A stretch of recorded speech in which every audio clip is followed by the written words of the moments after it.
A range of films has explored the concept of truth or dare with lethal outcomes. In this episode, we will provide a brief summary of Nerve and evaluate the film. The story opens with V, a reserved high school senior, contemplating colleges on the West Coast. She faces a personal conflict as her older brother passed away the previous year, and her mother wishes for her to remain nearby for college. V's friend Sydney then introduces her to the online game Nerve, where spectators pay to watch players complete dares, which are crafted using information from their social media profiles. Sydney has already signed up to participate. We soon see V and her close friend Tommy taking photos of the football team. V harbors a secret crush on the quarterback, JP, but lacks the courage to approach him. Later, V visits a diner where several classmates are gathered, and we learn more about Sydney, the film's third main character. Sydney is loud, brash, and unapologetic, serving as a stark contrast to V. She is also fixated on becoming internet famous and encourages V to ask JP out, but V declines. Calling her a coward, Sydney takes it upon herself to inform JP of V's feelings, leading to an embarrassing encounter for V when JP expresses his disinterest. Feeling humiliated, V decides to prove her adventurous side by signing up for Nerve as a player. The game scans her fingerprints and outlines 3 essential rules. Players must record their dares on their phones, they can opt out of a dare if they choose, and they must not disclose anything. Snitches face dire consequences. This introduces a significant plot inconsistency that becomes more evident as the film progresses. The game is portrayed as decentralized and unshuttable, yet it requires someone with advanced technical skills to track bank accounts via fingerprints and hack into personal accounts to transfer funds. Tommy, V's sensible friend, questions her decision to participate in a game that has resulted in fatalities. Upset and determined to show Sydney that she is not timid, V heads to a restaurant where her first dare is to kiss a stranger. She spots several candidates before settling on Ian, who is reading her favorite book. After completing her first dare, Ian begins to sing in the restaurant, and V discovers that he is also a player in the game. They are soon dared to venture into New York City together, where V is challenged to try on an expensive dress in a department store. While they chat, someone steals Ian's clothes from the changing room, prompting them to flee the store in their underwear, much to the delight of the Nerve audience. The next dare involves Ian selecting a tattoo for V, which she cannot see. Although this dare is not particularly dangerous, it could have negative repercussions if Ian chooses something embarrassing. Fortunately, he picks a design that V likes.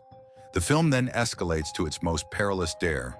V and Ian must ride Ian's bike blindfolded at 60 miles per hour through New York City.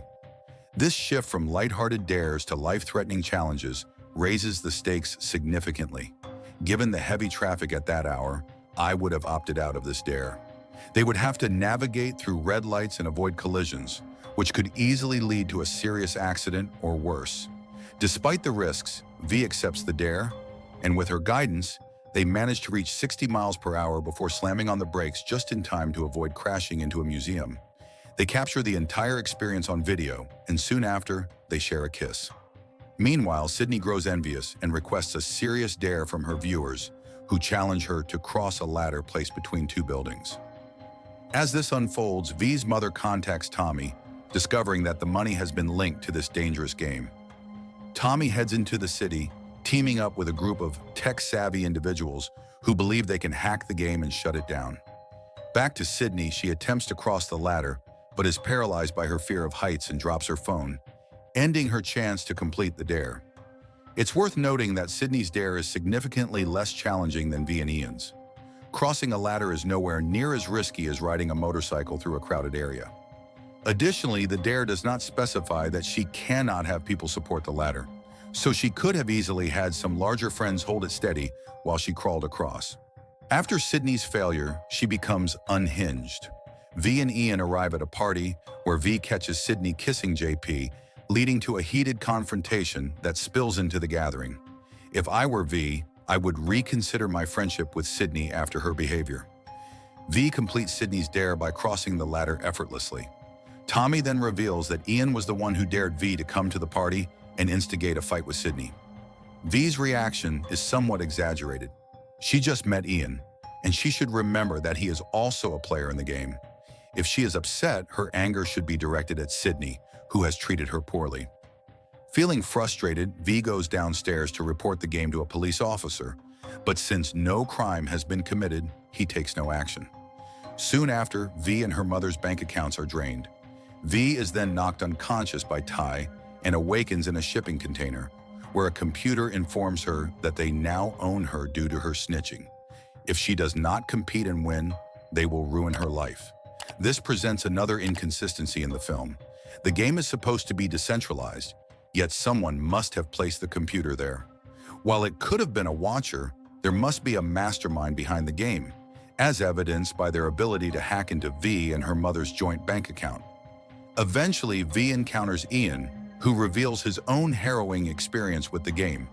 He played in Seattle, where someone died, and when he tried to report it, nerve ruined his life, making him a prisoner of the game. Ian manages to outlast Ty by hanging from a crane with one hand for 5 seconds. The final dare pits Ian against V in a stadium filled with spectators, where they are dared to shoot each other. V refuses, and Ty then asks the watchers to vote on whether he should shoot her. The audience votes in favor, and Ty shoots V. Meanwhile, Tommy and his group of hackers are working to reverse engineer the game to uncover the identities of the watchers, hoping to shut it down and expose them. They finally crack the code and send a message to each watcher, informing them that they are complicit in murder and offering them the option to log out. We see many leaving the game, and at this moment V stands up, revealing that she was not actually shot. Ty and she staged the shooting using blanks. This decision raises questions about V's judgment. It is unclear why she formed this alliance with Ty without informing Ian of the plan, possibly due to lingering distrust. The major flaw in their strategy is that while they managed to exit the game, they did not identify those responsible for orchestrating it. There is undoubtedly a puppet master with exceptional technical skills behind the scenes, meaning the game could be revived in the future and they could still be targeted. The film inconsistently portrays hacking. While the high school hackers can infiltrate Nerve, the game itself can bypass the bank's robust cybersecurity measures, which is hard to believe. One of the film's highlights is the chemistry between V and Ian, which adds a fun dynamic and keeps the audience engaged. The pacing of the movie is brisk, providing just enough character development without dragging.